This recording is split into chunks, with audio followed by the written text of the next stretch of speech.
তিস্তা নদীর চর থেকে পূর্ণবয়স্ক হাতির মৃতদেহ উদ্ধার। শুক্রবার জলপাইগুড়ি জেলার ক্রান্তি ব্লকের চাপাডাঙ্গা গ্রাম পঞ্চায়েতের বাসুসুবা এলাকায় তিস্তা নদীর চর থেকে একটি পূর্ণবয়স্ক হাতির মৃতদেহ উদ্ধারের ঘটনায় চাঞ্চল্য ছড়িয়েছে। জানা গিয়েছে, বৃহস্পতিবার বিকেলে স্থানীয় মানুষজন হাতির মৃতদেহটি পড়ে থাকতে দেখে এরপর খবর দেওয়া হয় বন দফতরে। শুক্রবার সকাল থেকে বন দফতরের কর্মীরা এসে মৃতদেহটি তিস্তা নদীর চর থেকে উদ্ধারের চেষ্টা শুরু করে। মৃত হাতিটিকে দেখতে ভিড় জমায় বহু মানুষজন।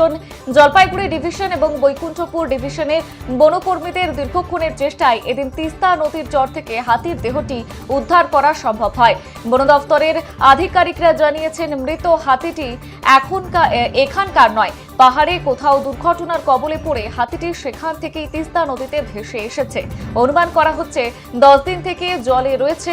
ক্রেনের সাহায্যে বনকর্মীরা মৃত হাতিটিকে তিস্তা নদী থেকে উদ্ধার করেছে। হাতির দেহটির ময়নাতদন্তের পর মৃত্যুর কারণ জানা যাবে।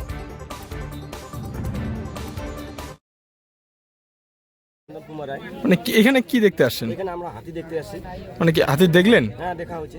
মানে নিয়ে আসা হচ্ছে? হ্যাঁ, নিয়ে আসা হচ্ছে। কারা নিয়ে আসতেছে হাতিটা? ফরেস্ট ডিপার্টমেন্টের লোকগুলো নিয়ে আসতেছে। আচ্ছা, মানে এই জায়গাটার নাম কি? এটা হচ্ছে বাসুসুবা বলে এটাকে। কখন দেখতে পেলেন যে এই হাতিটা?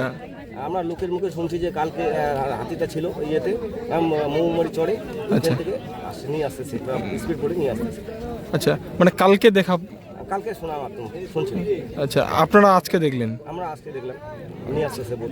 মানে এখানে হাতি মানে নদীতে কি করে আসলো, কি অনুমান করছেন? আমাদের সন্দেহ বিদ্যুৎ পড়ে হাতি সম্ভবত মারা যায়। আচ্ছা, মানে অনুমান হচ্ছে? অনুমান আমাদের হচ্ছে। আচ্ছা, এই নদীতে ভেসে আসতেছে হাতিটা, মানে এদিকে কি আগে হাতি আসতো? হ্যাঁ, এদিকে আসতো। 2 বছর আগে একটা হাতি আসছিল, এদিক দিয়ে আমাদের এদিক দিয়ে চলে গেছিল। আচ্ছা, মানে এই তিস্তা নদী দিয়ে পারাপার হয় হাতি? এখন হয় না, আগে 1 বছর আগে হয়েছিল। 1 বছর আগে আসছিল? আচ্ছা, আপনার নাম? আমার নাম চন্দন কুমার রায়। এই জায়গাটার নাম কি? অনুমান হচ্ছে কতদিন আগে এই হাতিটির মৃত্যু হয়েছে? এটা পাহাড়ের উপরে কোথাও অ্যাক্সিডেন্ট হয়েছিল বা জলে পড়ে গেছিল, ওখান থেকে ভেসে এসেছে। আমাদের এলাকার হাতি নয় এটা। আচ্ছা, হ্যাঁ, আনুমানিক 10 দিন থেকে জলের মধ্যে আছে। 2 দিন আগে জল বেড়ে গেছিলো, সেই জলে ভেসে এসে এই নদীতে এখানে কোথাও করেছে আর কি। মানে এখন কি কি পর্যায়ে আছে হাতিটি? এখন আমরা তুলে নিয়ে যাবো আর কি, হাতিটা তুলে নিয়ে যাচ্ছি। বৈকুণ্ঠপুর ডিভিশন আর জলপাইগুড়ি ডিভিশন, দুটো ডিভিশনের সব স্টাফ মিলে আমরা হাতিটা নিয়ে যাবো। এখন পোস্টমর্টম করার পরে তারপরে ডিসকাস করা হবে। অনুমান কি হচ্ছে যে কি কি হতে পারে, কি কারণে? আমরা এখন পোস্টমর্টম না হওয়া পর্যন্ত কিছু বলতে পারছি না। পোস্টমর্টম হওয়ার পরে তারপরে বলা যাবে। Okay sir. স্যার, কোথায় পেলেন এই হাতিটি এখন এই জায়গাটা? এখানে কি যায়, কসকো পাড়া না কি বলছে, বাসুসুবা। হ্যাঁ।